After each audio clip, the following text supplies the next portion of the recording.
Thank you very much. And next speaker is Mrs. Любчева. Благодаря, господин председател. Аз идвам от Черноморския регион и зная, че хората, които живеят и работят по крайбрежието, очакват този фонд да работи за тяхна подкрепа.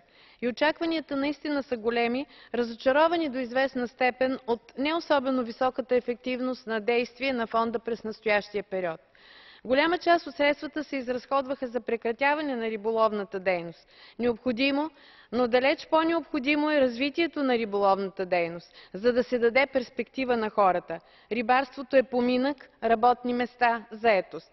Фондът трябва да гарантира възможности за развитие на предприемачеството и подкрепа на малки и среден бизнес, малки риболовни съдове и особено когато това е свързано с участието на млади предприемачи, би било от изключителна важност. Подготовката и квалификацията на кадри в областта на рибарството. Интересът към средните специализирани училища по рибарство обаче отсъства.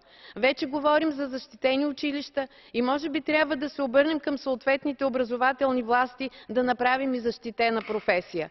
Фондът трябва да насочи реално средства в образованието и в науката също. Благодаря.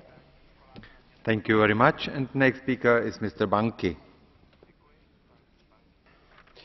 Köszönöm szépen a szót, tisztelt elnök úr, tisztelt képviselőtársaim!